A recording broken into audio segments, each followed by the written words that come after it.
ahead, Lawrence. I want to ask you, Bruce, because I know this is a terrible issue, but what is the update on the president's New Deal for Black America that he talked about? Because this would be something that he could tell the community right now while race relations are out of control. At least I'm trying to deliver on this economic agenda for Black Americans. Do you have a status on that?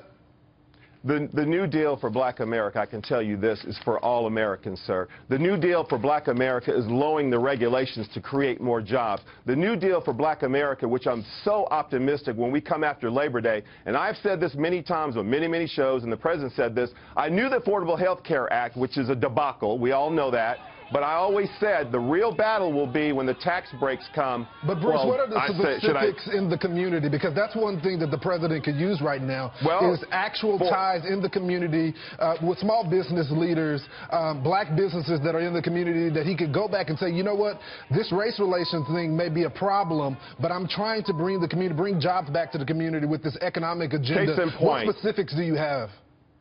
Case in point. Black teens from the ages of 16 to 19, the lowest unemployment in 17 years.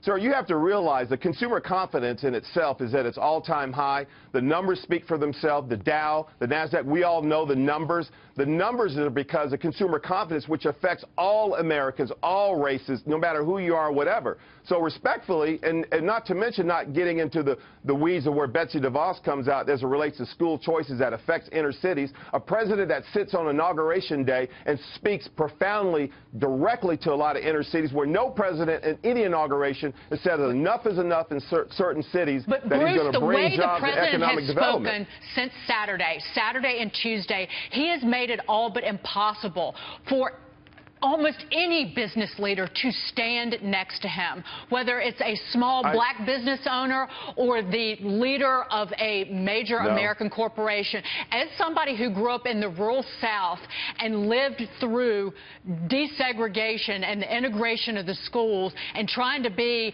a better society, when you see people marching with torches and you don't have the President of the United States who stands up immediately and says, Nazis who were screaming death to Jews, bad.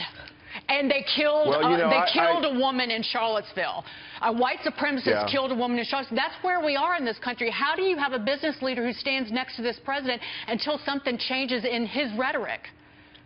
Well, like I said earlier, I don't know how many times the president has to denounce this evil empire, which I will not give it life and name. Well, he pivoted back to once again. It's like I don't know how many.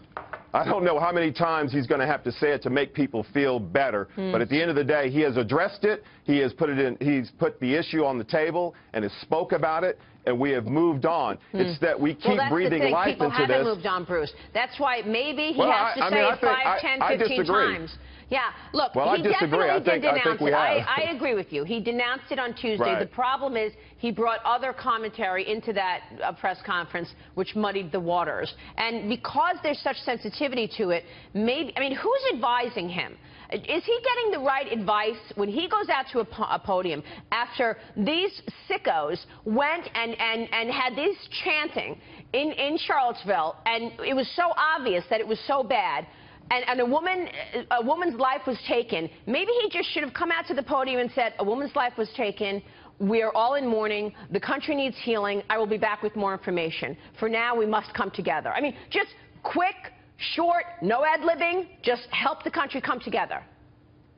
Well, I think he's said that many times. He sent his condolences out to the young lady that perished, and the two troopers, Trooper Bates and Trooper McCullen. He said it over and over. I mean, you know, look, at the end of the day, this is a terrible travesty that happened in Charlottesville. The president has unequivocally, he's said it over and over and over.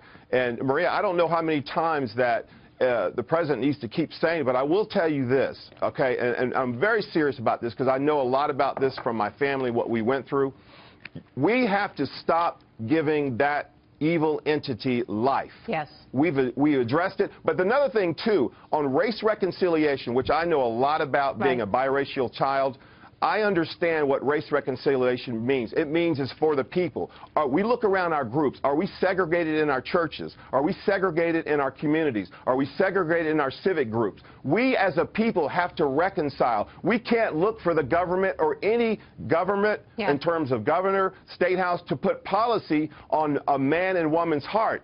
Me as a Christian, I follow Christ as a reconciliator. Yeah. I think we as Americans have to reach out and ask ourselves this question. Look in the mirror. Am I treating this gentleman down the street in my neighborhood because he or she looks different? We have to take the responsibility of race reconciliation and family restoration and stop looking at the government because, Maria, real quick, I want to make this point. Yeah, real quick. If we don't take accountability on terms of how we reconcile, then one day we're going to look at, and we won't be able to protest anywhere. Right. Bruce, thank you very much for joining us today. Thank Appreciate you. your insights. Bruce LeVell joining us there.